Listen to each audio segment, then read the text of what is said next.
Hola queridos amigos, ¿cómo están ustedes? Un gusto saludarlos una vez más. Hoy el programa se llama La Biblia, la ignorancia es atrevida. Yo creo que bastante de ustedes, queridos amigos, se van a sentir identificados con lo que puse como título para el día de hoy. La ignorancia es atrevida. Para ello vamos a hablar de los religiosos. No vamos a profundizar mucho el día de hoy porque quise hacer este programa para que todos aquellos que están del otro lado de la pantalla, mis amigos, y ojalá puedan ir compartiendo este programa y todos los programas que yo ya he realizado con harto cariño, harta verdad, no mi verdad. Entonces quise hacer este programa para que si alguno del otro lado le pone atención a lo que yo voy a decir, se pueda liberar de esas cargas emocionales que han sido impuestas a través de los siglos por la religión. Porque nos dicen que la religión, como una terapia psicológica, puede ser positiva, pero también está la otra parte, la contraparte, el antónimo. Entonces, así como la religión puede ser como una terapia de psicología, también puede ser lo inverso y llevarnos al suicidio. Entonces, queridos amigos, insisto, este programa es con harto cariño para ustedes. Después voy a leer una respuesta que le tengo que dar a Dan en base a un comentario que me hizo, el cual por supuesto que voy a leer, me parece bastante interesante. Entonces quiero comenzar de la siguiente forma, mis queridos amigos. Tengo dos textos bíblicos acá, como se darán cuenta, no tengo desencriptado, lo vamos a hacer en conjunto rápidamente. Entonces quiero comenzar con 2 Corintios 3:17, que nos dice: ahora bien, el Señor es el Espíritu, y donde está el Espíritu del Señor, allí hay libertad. Yo ya he explicado todos los programas hacia atrás lo que significa: conoceréis la verdad y la verdad os hará libre, dijo Jesús. El gran Maestro Jesús, que es un evangelio interpretado por una persona singular, que lo representó. Entonces, ¿qué significa ser libres? No hacer las obras de la ley y amar a nuestro prójimo, como a uno mismo, perdón. Entonces, ¿qué dice en 2 Corintios 3:17? Nos habla de la primera palabra, espíritu. Después tenemos 1 Corintios 3:16, que nos dice: ¿no sabe que ustedes son templo de Dios? Templo.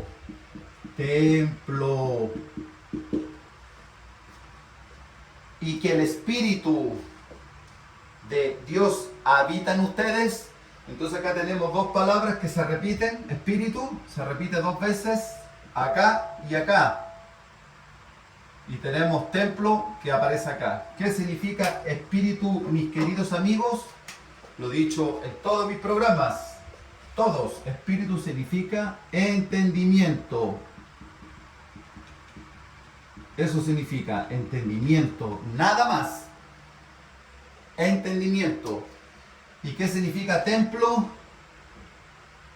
Conocimiento. Eso significa templo. Jesús purifica el templo, Jesús purifica el conocimiento del Creador eterno, la verdad del Creador eterno manipulada por los judíos para esclavizar al pueblo, a las masas, que es de lo que se trata el programa de hoy asociado a los religiosos. La ignorancia es atrevida y los religiosos son atrevidos. Entonces, ¿qué significa espíritu? Entendimiento. ¿Y qué significa templo? Conocimiento. ¿Por qué quise colocar estos dos textos acá? Como ustedes ya se habrán dado cuenta una vez más, no son literales. La Biblia entera no es literal. ¿Por qué estoy utilizando estos términos? Y con total enfoque en espíritu. ¿Por qué? Porque los religiosos, a nivel global, transversalmente hablando, como dominio de masas, por ahí han dicho que la religión es el opio del pueblo, estoy totalmente de acuerdo. no nos deja ver que la Biblia se trata de leyes.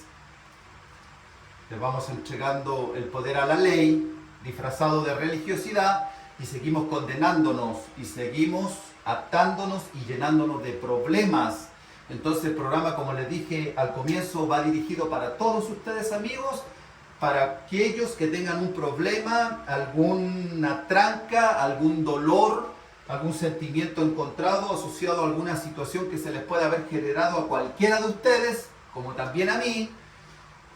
Y con todos los programas que yo he hecho asociados a la verdad del Creador eterno, entregada por Jesús, nos hemos ido dando cuenta que el único pecado son las leyes, porque pecado significa hacer las obras de la ley, no un garabato, no tomarse una cerveza, no tener alguna diferencia con algún vecino, no decir palabras groseras. Eso no es pecado, no es pecado.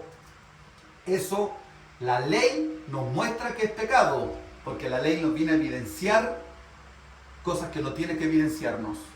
Entonces, amigos, para que le pongamos atención a lo que le estoy diciendo y nos liberemos, hoy sea un día extraordinario, espectacular para todos, transversalmente hablando, y nos saquemos esa mochila de cargas emocionales entregadas por la religión, que son ignorantes, las podamos ir desatando y ser felices. Entonces, ¿por qué le estaba tocando el tema, la palabra, el concepto, o me estaba enfocando en espíritu, la palabra espíritu? Porque los religiosos han llegado a tal extremo, amigos, de inventar que las personas son poseídas por espíritus. Y muchas personas han necesitado, estrepitosamente hablando, de exorcismos. ¿Qué es lo que es un exorcismo? Yo en algún momento dije que hacer un pacto con el diablo es hacer un pacto con la ley. O sea, todos los políticos hacen pacto con el diablo, todos los días. Pero la palabra espíritu significa entendimiento. Entonces, cuando los religiosos nos dicen que hay espíritus demoníacos, porque la Biblia, religiosamente hablando, como la entienden ellos y la han traspasado por generación tras generación, nos han mentido en nuestra cara y nos han dicho que las personas pueden ser poseídas por espíritus malévolos. Y eso es falso, amigos. Espíritu significa entendimiento. Y como yo le había leído recién, acá dice, ¿no saben ustedes que son templo de Dios, que son conocimiento de Dios y que el entendimiento de Dios habita en ustedes? Entonces, ¿qué nos está diciendo ahí Pablo de Tarso? Que cuando nosotros tenemos el conocimiento y el entendimiento del Creador eterno, nos damos cuenta que el pecado, como nos lo han contado los religiosos, no existe. Y como dijo Jesús, nos volvemos libres y dejamos de hacer las obras de la ley asociadas al pecado que no han impuesto y no han metido estos religiosos. Entonces, ¿por qué le he dicho todo esto, amigos? Porque quiero hacer acá una siguiente figura. Y es la siguiente. Recién yo le había dicho a ustedes que muchas personas dicen que en cierta forma estoy de acuerdo. En cierta forma estoy de acuerdo. Nos dicen que la religión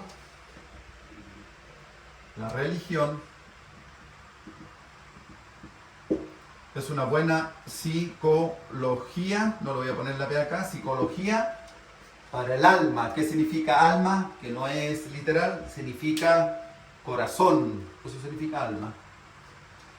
Entonces nos dicen la religión que es una buena psicología para el alma, porque no se toma, no se fuma. Hay personas que tienen algunos problemas de delincuencia como término religioso impuesto por Jehová en la Biblia. Todos los términos que nosotros manejamos asociados a la condenación, a lo que está bien y a lo que está mal, está dado por Jehová en el Antiguo Testamento. Entonces, yo acá, como le estaba diciendo, quizás le voy a dar un porcentaje, un 5% de realidad a esta información que anda a nivel mundial, por siempre. Pero también veamos la otra parte de la religión y que va asociada a la ignorancia, que es atrevida. Pongamos acá la religión. La religión como doctrina falsa. Y es lo siguiente, primero que todo tenemos que entender que los religiosos adoctrinan a los feligreses con un solo motivo, con uno solo, y es diezmar. Ese es el motivo más importante, queridos amigos, porque la religión hace el trabajo que hace a nivel global y por siempre, aparte de encubrir a la ley y seguir dándole cabida a todo este sistema que nos gobierna, leyes. Entonces, ¿qué pasa con los religiosos cuando adoctrinan a los feligreses? Lo hacen con el primer y gran objetivo, que diezmen. Entonces, los religiosos, las personas que están ávidas, carentes de amor, de lo que les dije al principio, de que cuando han tenido alguna situación X con alguna persona, algún individuo, algún amigo, se quedan cargados de emociones, emocionalidades que empiezan a pesar en el corazón y en el transcurrir de los días. Entonces vino una persona, Jesús, interpretando un evangelio, diciéndonos que ese no es el pecado. Entonces, cuando nosotros entendemos que ese no es el pecado, nos liberamos. ¿Y por qué nos liberamos? Porque entendemos, les voy a poner un caso, pongamos una madre, se me ocurre, pongamos acá, una madre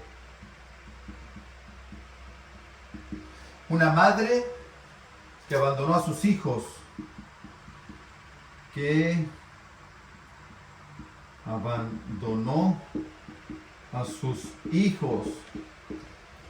Entonces quiero que utilicemos este ejemplo, amigo, que nos va a servir a todos los que estamos en este programa. Tenemos una madre que abandonó a sus hijos. Esa madre se siente culpable. ¿Por qué se siente culpable? Porque los religiosos le dijeron que eso era un pecado.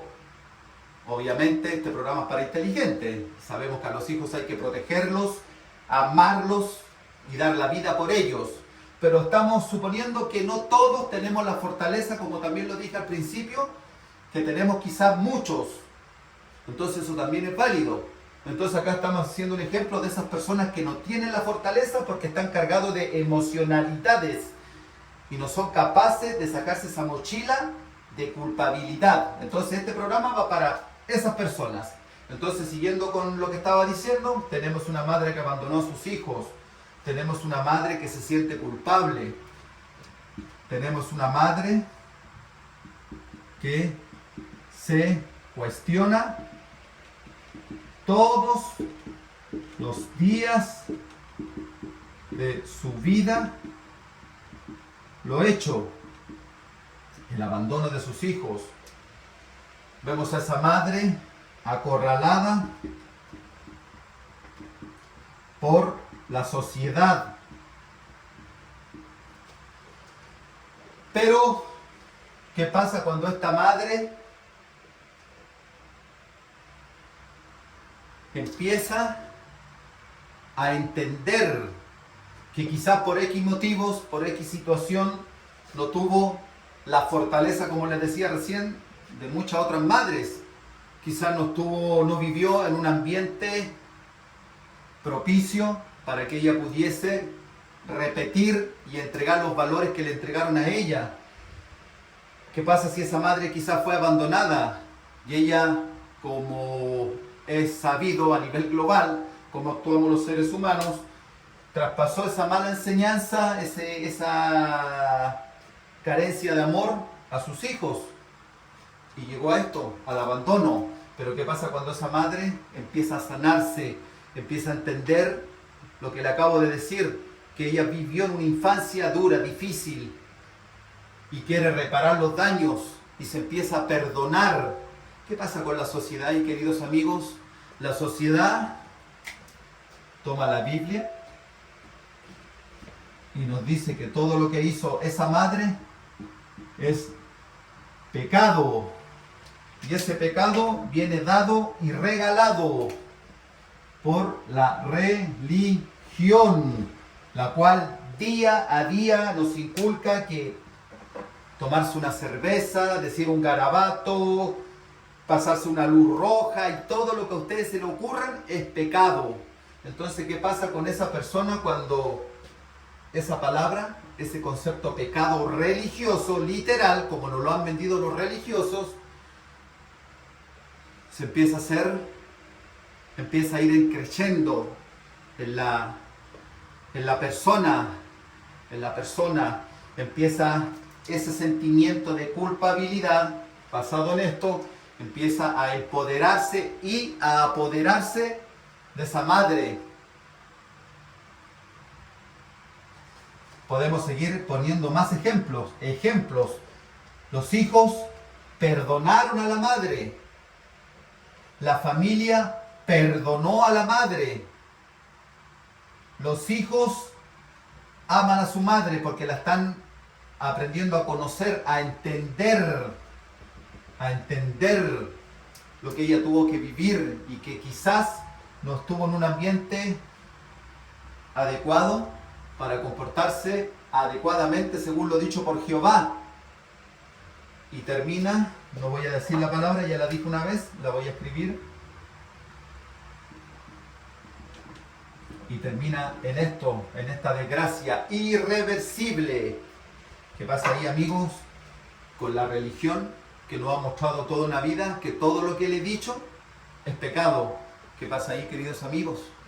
Entonces nosotros estamos viendo lo positivo, como les decía un instante atrás, de lo cual yo rescato un 5%, poniéndole un número por supuesto, siendo un poco atrevido, patudo, como lo dice el programa de hoy. Entonces yo le pongo un 5% a que la religión en algunos casos ha sacado a las personas de la droga, pero esas mismas personas que han estado en la droga llevan dentro de su corazón y de su mente este concepto dado por ellos mismos, por los mismos rescatantes. Entonces, ¿qué pasa cuando ese concepto se vuelca en contra de esas mismas personas rescatadas por la religión? Supuestamente empieza a maquinearse todo lo que ya les dije sucedido con esta madre. Entonces yo, amigos, les quiero mostrar a ustedes dos textos que son bastante importantes. Y es el siguiente. Y lo voy a borrar acá para que lo pongamos y lo podamos entender, mis queridos amigos. Porque, insisto, la idea de este programa es que nos liberemos si estamos con alguna carga emocional, alguna tristeza, nos sintamos culpables por algo que hayamos dicho o hecho. Dan, creo, si recuerdo bien, en algún momento me respondió un comentario, voy a leer lo que él me escribió, por supuesto, pero este es un comentario que él me hizo en un programa antiguo. Y él me decía, ¿qué pasa con las personas que no quieren ser amadas? Creo que es una pregunta extraordinaria. Jesús vino a decirnos en Mateo 22:39 lo siguiente: y el segundo es semejante, amarás a tu prójimo como a ti mismo.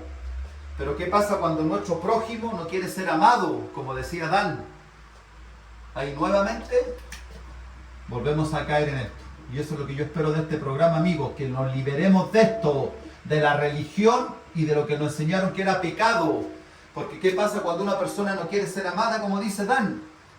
Jesús dijo que había que amar 70 veces 7, o sea, simbólicamente hay que amar siempre, perdonar siempre.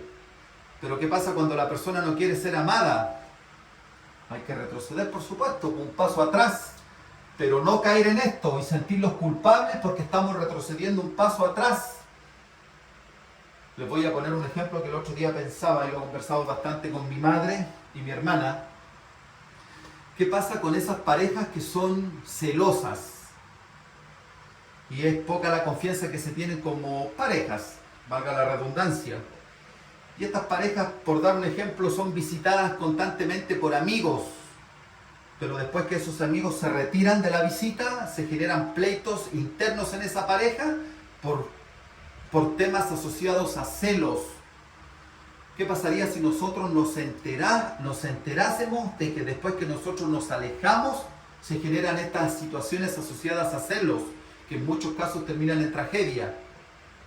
Nosotros no queremos alejarlos de nuestro amigo porque son nuestros amigos, los amamos, queremos estar con ellos. Pero si nosotros nos damos cuenta que estamos generando alguna situación un poco complicada, ahí le respondo a Dan, claramente hay que dar un paso hacia atrás, seguir siendo amigos, pero quizás buscar las formas de poder llegar a ellos sin tener que interactuar quizás de la misma manera que lo hacemos de forma cotidiana. Entonces, ¿qué vamos a generar en nuestros amigos?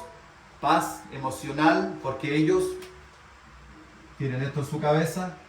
Vamos a generar tranquilidades, vamos a seguir siendo sus amigos, entonces vamos a seguir amando igual, pero quizá un poquito más de más atrás. Entonces eso también es importante considerar cuando yo digo que este concepto es terriblemente trágico y está entregado por la religión por cientos y cientos y miles de años. Entonces, amigos, acá Mateo 22:39 nos dice: ama a tu prójimo como a ti mismo. Entonces yo lo voy a poner acá, porque es súper importante lo que les quiero decir. Acá, le vamos a poner acá errores. Errores graves los vamos a poner. Y dentro de los errores graves, que van de la mano con ama a tu prójimo como a ti mismo, puede ser mentir, decir garabatos, pelear. Yo estoy exagerando para que ustedes me entiendan. Pelear, discutir, robarse un cacahuate,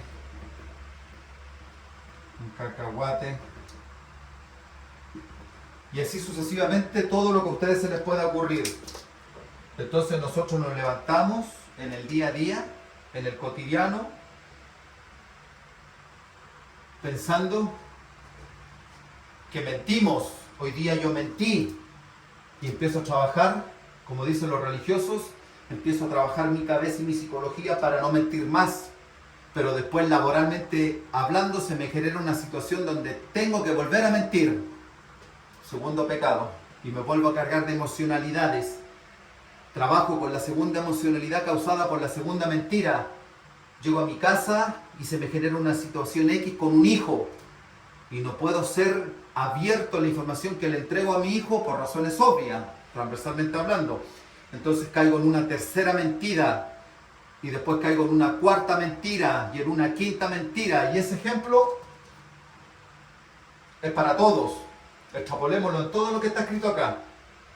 Entonces mi cabeza empieza a desequilibrarse y empiezo a buscar la explicación asociado a lo que me dijeron los religiosos y lo que yo he aprendido a nivel mundial por siempre, asociado al pecado, y empiezo a desequilibrarme y empiezo a malhumorarme y empiezo a traspasar esa inconsistencia mental, ese desequilibrio, esa descompensación que hay dentro mío a mi entorno,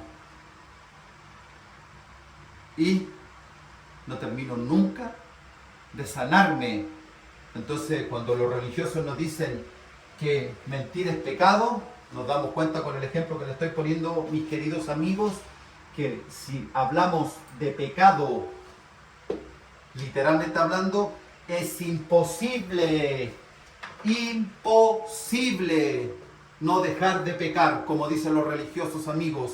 Y eso nos lleva a la escena que les puse de la madre, porque muchas personas que no tienen la fortaleza que tenemos todos y terminan con un gatillo. Porque dejar de pecar, como dicen los religiosos, amigos, es imposible. Y ahí aparece un texto bíblico que va de la mano con todo lo que he dicho acá. El horror es grave, ama a tu prójimo como a ti mismo, al concepto de pecado que fue entregado por la religión, porque leyeron la Biblia en forma literal y han generado que la ética y la moral de cada uno de nosotros esté por el piso. y han generado más muertes que todas las pandemias, el COVID y todas las pandemias y toda la gripe.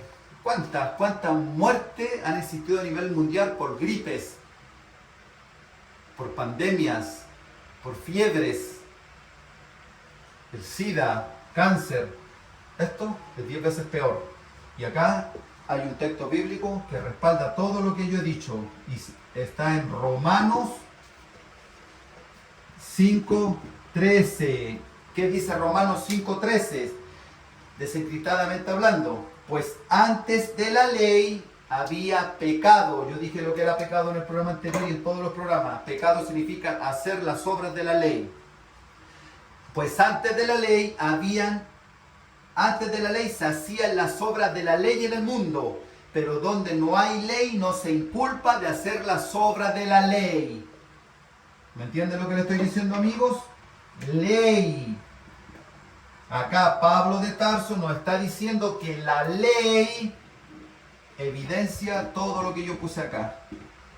Entonces, si nosotros analizamos en forma profunda, racionalmente hablando, todo lo que yo he dicho en el transcurso del programa, nos damos cuenta de que antes que existiera la ley entregada por Jehová, que son israelitas humanos, todas estas cosas ya se vivían. Antes de la ley, yo no conocería la codicia si la ley no dijese no codiciarás. La codicia está en este lado y la ley está aquí evidenciando la codicia. Entonces, ¿por qué les digo esto, amigos?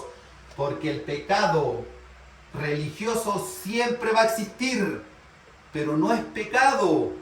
Entonces, cuando ustedes están cargados de emocionalidades porque tuvieron una diferencia con sus padres, con sus hijos, sus amigos, porque en algún momento robaron un cacahuate de algún supermercado, porque dijeron mentiras, porque se tomaron una cerveza, eso no es pecado. No es pecado. Entonces hay que sacarse esa mochila con esas emocionalidades que nos llevan a tomar decisiones drásticas, y hay que entender que el único pecado del mundo es hacer las obras de la ley, porque cuando nosotros hacemos las obras de la ley, empezamos a ver todas estas situaciones triviales que es imposible de erradicar del ser humano, porque no es pecado. La empezamos a ver como pecado y terminamos tomando decisiones irreversibles, amigos, y provocamos haciendo que nuestros padres tomen decisiones irreversibles. Si nosotros tenemos algún conflicto con algún ser querido, ok, como dice Jesús, conversa con el ser querido y ponte en la buena y llega a acuerdos, pero no te sientas culpable, amigo. Si dejaste abandonado a tu hijo, ok, no lo vuelvas a hacer, trata de mejorarlo. Y si no tienes el perdón de tu hijo o de tu entorno asociado a la ética y la moral entregada por la religión, no te martirices. Te equivocaste. Asociado a los conceptos entregados por Jehová, eso es todo. Trata de remediarlo. Y ahí va lo que yo dije, asociado acá. Ama a tu prójimo como a ti mismo. Pero que tú digas una mentira, te tomes una cerveza o cometas cualquier acto que no vaya de la mano con esta verdad impuesta por cientos y miles de años, no es pecado, amigo mío, no es pecado. Lo que tú tienes que hacer es levantarte, amar a tu prójimo y no hacerle daño a nadie. Eso es todo. Porque si tú quieres erradicar el pecado que tú crees que mora en ti, no lo vas a erradicar nunca, amigo, porque todo esto no es pecado, esto es pecado. Lo dijo Jesucristo, el pecado es la ley, porque la ley te evidencia lo que no te tiene que evidenciar. El otro día, para ir terminando, se me generó una situación personal asociada a este dedo, en donde yo objeté radicalmente lo que se me estaba diciendo, en donde me decían que este dedo, el dedo del medio, tiene un significado vulgar, es una irrespetuosidad como lo dicen los religiosos, y eso es falso. Entonces yo, a la otra parte, traté de hacerle entender que el dedo del medio es un miembro de una mano, y que esa mano cumple una función dentro del brazo y del cuerpo, y que nosotros como humanos le hemos dado un término, y ese término es la ley. Nosotros, apoyados en la ley, en los mandamientos, como principio, no como ley transversal, la ley que partió en el jardín del Edén, que son la ley de todos los países, todos los presidentes, yo he dicho esta vez que son Jehová, y todas las leyes que se ponen todos los días y que quedan inscritas en un libro para ser impuestas por todos los gobernantes, aunque estos vayan caducando y vayan apareciendo nuevos gobernantes, esos son Satanás, la ley, igual que en el jardín del Edén, la serpiente. ¿Me entienden, mis queridos amigos? Entonces es la ley política que nos dice, anduviste a exceso de velocidad, es la ley política que nos dice, tú robaste y tienes que pagar. Pero los políticos roban 1000 veces más que las personas que hacen pagar, como dijo Jesús. A los políticos les gusta estar sentados en las primeras filas y hacen llevar cargas pesadas a la gente, pero ellos ni siquiera son capaces de moverlas con un dedo. Un dedo significa ley, con su propia ley. ¿Me entienden o no? Entonces, amigos, este es el pecado del mundo. No esto. Esto termina, como ya les dije, esto nos libera cuando entendemos que la ley es el pecado del mundo. Por eso Jesús dijo, no juzguéis para que no seáis juzgados. Cuando nosotros juzgamos, yo también juzgo, trato de evitarlo, pero también juzgo. Cuando nosotros juzgamos, estamos haciendo las obras de la ley, porque la ley nos está mostrando lo que no nos tiene que mostrar. ¿Me entienden? Entonces, amigos, saquémoslo de esa mochila asociada a todos estos conceptos entregados por Jehová, que son los que nos mueven día a día. Entendamos lo que dijo Jesús, que el pecado del mundo es la ley, que nos evidencia lo que no nos tiene que evidenciar, y nosotros, al ser evidenciado lo que no nos tiene que evidenciar la ley, lo empezamos a encasillar como pecado, y si queremos enfocarlo en el pecado religioso, no lo vamos a terminar nunca.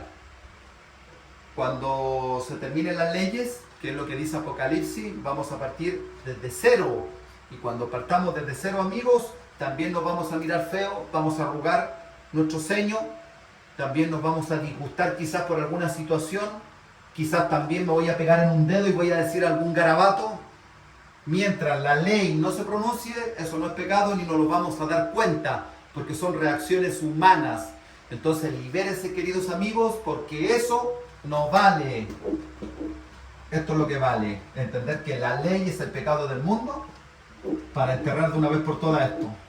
Así que, mis queridos amigos, para terminar, no nos olvidemos que todas las leyes son humanas. Humanas. El Creador eterno no puso leyes porque sabía que todo lo que yo he dicho en el programa iba a pasar. Y se me pronunció cuando vino Jesús. Por algo envió a Jesús. Y ahora, para terminar definitivamente, le quiero dar respuesta a Dan, que dice, amigo Dan, voy a leer tu comentario. Hola hermano, lo que cuentas de Jesús también lo escuché en algún foro, algo parecido según parece. A Jesús lo encerraron secretamente en una cueva sellada y vigilada para que se muriera de sed, hambre y soledad, porque al parecer no podían liquidarlo, pues Jesús tenía un público que se hubiese revelado. Bastante importante lo que tú dices, porque entiendo que no es literal lo que tú dices, y es así. También el propio Jesús dijo que estaría 3 días bajo tierra, y ese debería ser el descanso a los infiernos, como un abandono y soledad de un Jesús quizá maltratado, claro, físicamente, y encerrado vivo, por supuesto. Eso va de la mano, Dan, con Jesús 3 días encarcelado y después 3 días liberado por el Creador eterno y encerrado por la ley de Jehová. Esto también se profetiza en Isaías y en los Salmos como el sufrimiento del Mesías y que luego vería la luz. ¿Qué significa luz? Amor. Es decir, cuando los ángeles, personas, rompieron el sello de la cueva, todo parece cuadrar. Si la profecía decían que ningún hueso, amigos, significa pensamiento. Adán dijo que Eva pasaba a ser carne de su carne y huesos de sus huesos. Adán dijo que Eva pasaba a ser ley de su ley y pensamiento de sus pensamientos. Pensamiento, hueso significa pensamientos. Del Mesías sería quebrado durante la crucifixión y la lanza de Longinos. Longino es creo que el romano. Algún hueso habría caído. Quizás Jesús llegó a casi morir. Se puede sentir abandonado y lejos del amor, sí, que lo hacía sentir vivo y lo motivaba, por supuesto que sí. Y eso sería como morir allí encerrado, sí, y solo dependiese de la promesa del Padre para su rescate. Por supuesto, quizás su fe significa se tambaleaba como a cualquiera en esa situación, pero el Padre no falló, por supuesto, el Creador eterno. Y Jesús escapó victorioso. Así es. Sobre si Jesús es Dios, acá te quiero dar la respuesta, Adán, concreta. Pues aunque no lo sea, bien, no lo es una imagen divina de lo que el Padre desea que entendamos como Dios, su imagen y su voluntad concentradas en un hombre que era capaz de escuchar al Padre directamente. Por eso es el Hijo predilecto de Dios, por supuesto. Los demás escuchan al Padre o su amor y voluntad por medio del Espíritu Santo, del entendimiento, entidad que ya mientan los propios profetas y místicos, el portador de verdad. Pero hay un riesgo, pues el espíritu del error, el entendimiento erróneo, intenta hacer pasarlo por él a veces, y ahí vienen los errores y barbaridades vistas en la historia de la iglesia y los papas. Mira qué interesante, Dan, porque hoy día estábamos hablando de la iglesia, de la religión, y tú no lo habías considerado. Mira, te voy a responder algo, Dan, porque me lo escribiste y me veo en la obligación, el cariño, obligación positiva, por supuesto, asociado al cariño que te tengo, al amor a todos mis hermanos. Yo en algunos programas he dicho que aquí comienza la verdad, porque aquí comienza la verdad, no mi verdad. Entonces, ¿qué te respondo, Dan? Respecto de todo lo que tú me escribiste, que me parece bastante interesante y bastante positivo y verdadero. Yo puedo decir que aquí comienza la verdad. Pueden empezar a aparecer por ahí otros canales, otras personas que por supuesto que van a traer la verdad, asociada a que el pecado del mundo son las leyes, que Jehová es Satanás y así sucesivamente. Pero lo que yo, el suscrito, el que habla, está acordándome de lo que escribí.